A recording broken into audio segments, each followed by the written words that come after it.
Hello and welcome to my easy to understand guide to the Fatboy Slim music video, Ya Mama. It is relevant for you, particularly if you are studying the OCR A-Level Media Studies specification, as this is currently one of the optional music videos for study on that spec. You will only ever be asked about media language and representation in relation to this music video, so that's what I'm going to focus on in this video.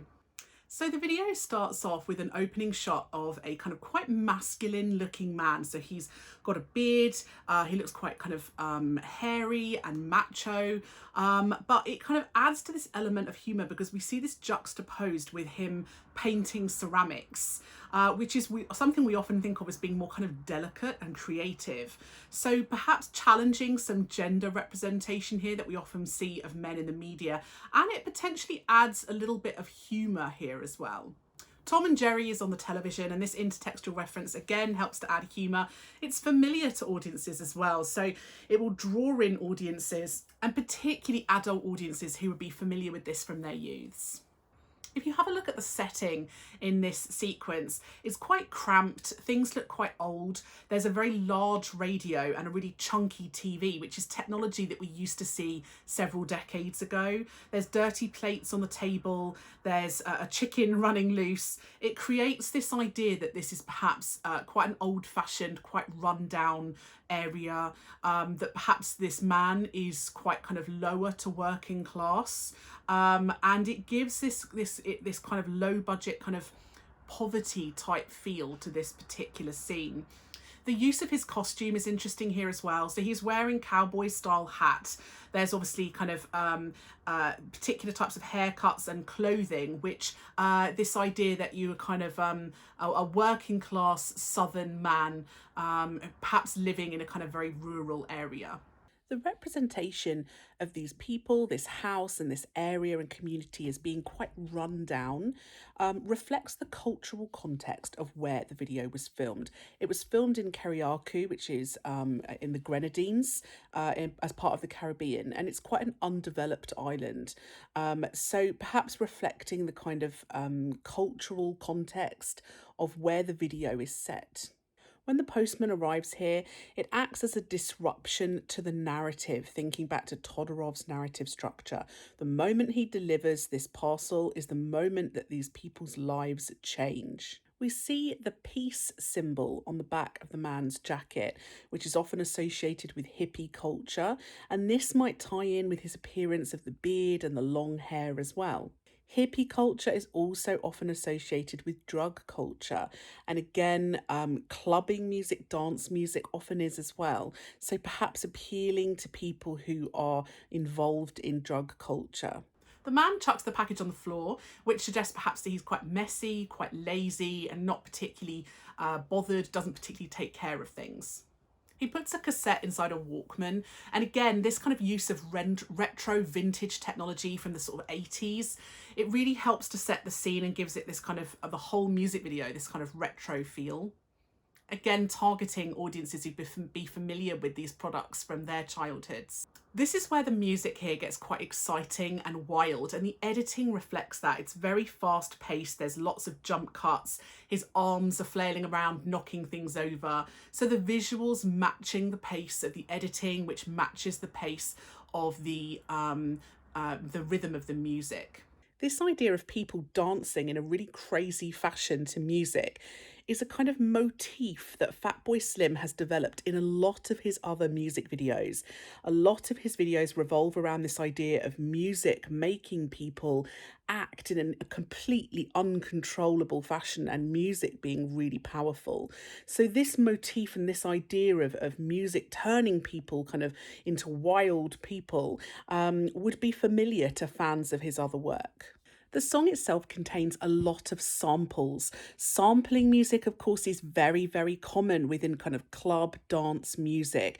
And Fatboy Slim has done this a lot over the years in his other tracks. You can see on the screen here just some of the samples that are involved in the song. And these, of course, act as intertextual references. Some audiences will be familiar with these samples from their original tracks, and that might therefore engage more audiences.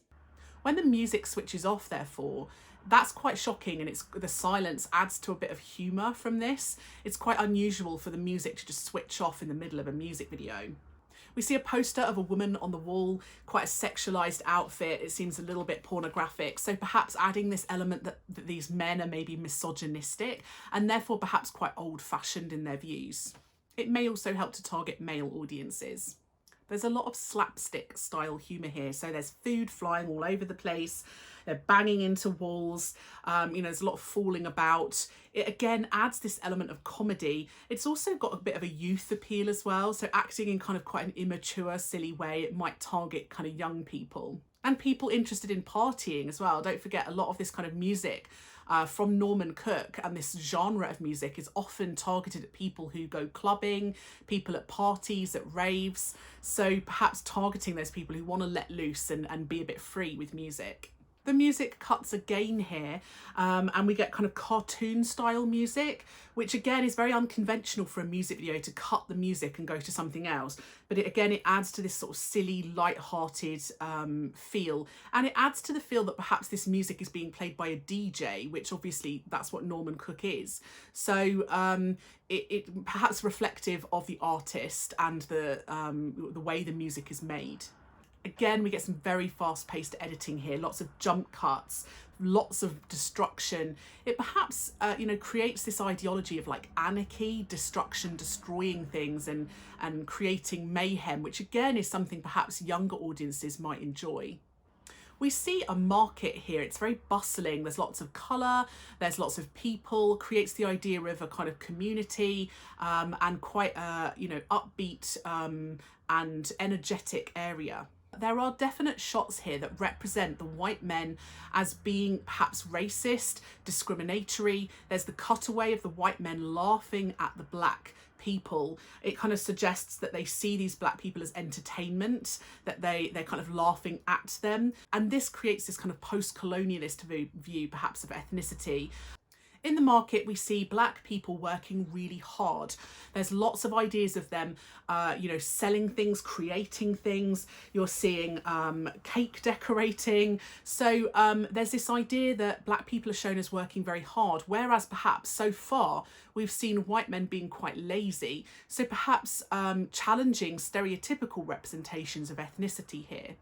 Also is challenging stereotypical representations of gender. You're seeing men decorating cakes, which is perhaps something that we often see as a more feminine based activity.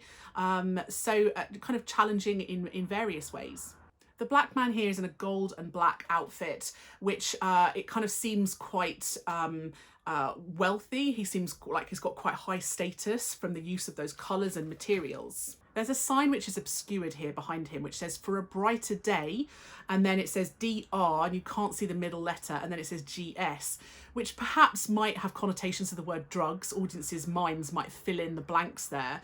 And that part perhaps might kind of reference drug culture of the audience, referencing drugs in a kind of reasonably light-hearted and liberal and funny way, might be reflective of the fact that club music is often associated with drug culture, so perhaps the audiences are a bit more open to drug culture.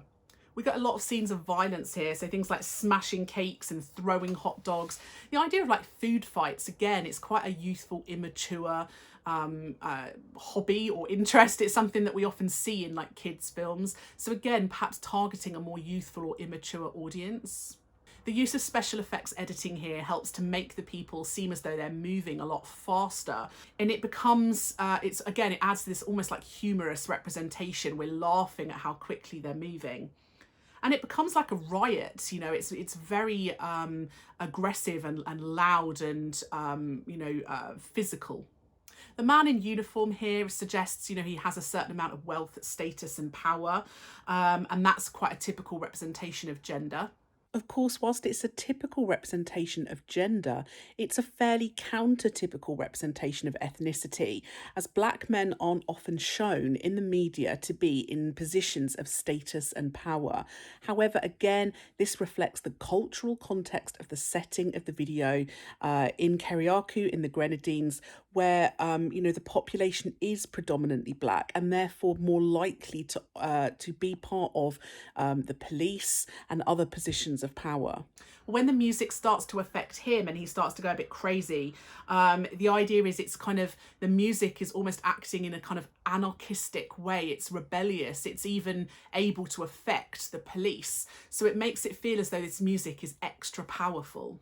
We get a scene here of a black policeman chasing down a white suspect. Perhaps this is some kind of social commentary on race relations in America, where it is often the other way round, with white policemen chasing black suspects. So perhaps challenging ideas of ethnicity here. The fast-paced action sequence uses a lot of action match editing, and it creates excitement, makes it feel very dramatic. The police bag up the cassette in a little bag, which makes it feel like it's evidence. And that suggests that the cassette is almost like a weapon. It's that strong, it's that powerful that it can affect people. So they're putting it in as evidence. So really suggesting that the music from this music video and the song is ultra powerful. The low angle shots of the policemen here make them seem dominant and powerful within the scene. The deep focus shot here allows us to see the policeman laughing at the bearded man. It kind of suggests that they have absolutely zero sympathy for him at all, which again perhaps ties into this idea of race relations and institutionalized racism in America. The orange jumpsuit connotes that he is now a prisoner. It makes him seem kind of dehumanized because they've taken away his clothes and given him like this prison uniform. His hair being shaved as well is this idea that he's had his identity taken away from him.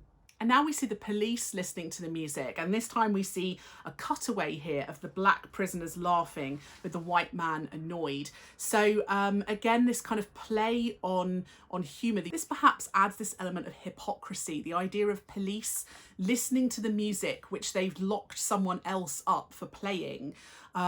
So this idea of police committing crimes that they are prosecuting other people for. So again, perhaps kind of using this irony and making it into a social commentary perhaps about police in America. The track in towards the man's face makes him seem a little bit more powerful here, and it focuses our attention on him and the way that he's reacting to the scene in front of him. It really emphasises his anger. His eyes seem to change colour in the shot here, which might be something significant. It may suggest that the music has changed him as well. The fact that his eyes go green, it could be green with jealousy, and it could really emphasise the fact that he is feeling very angry at the way he's been treated.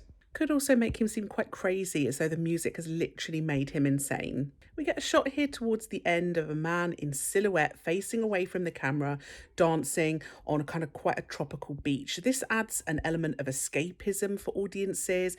It really makes them feel like they want to be kind of on holiday, clubbing, enjoying the music. The image certainly looks as though it could be Norman Cook, aka Fatboy Slim. He does tend to do this, appear in a kind of a cameo role, kind of heavily disguised or silhouetted in some of his music videos. And again, this might act as a kind of reference to his other music videos for fans of his work. And we see a shot here that is very reminiscent of a shot right at the beginning of the music video, as if the narrative has come full circle, where the man is listening to music and looking at this photo and painting. So it's almost as if he's gone back to his kind of happy place. He's thinking about the things that make him the happiest. The lack of women in the music video may suggest that women are not important, may suggest that women are not the target audience. Although the white man is kind of tracked and followed throughout the music video, it's clear that we're not necessarily supposed to see him as like a real protagonist. He's often laughed at by other characters, and we are often encouraged to laugh at him as well. So again, perhaps challenging ideas of representation of race. So that was my easy to understand guide to Fatboy Slim's music video, Ya Mama.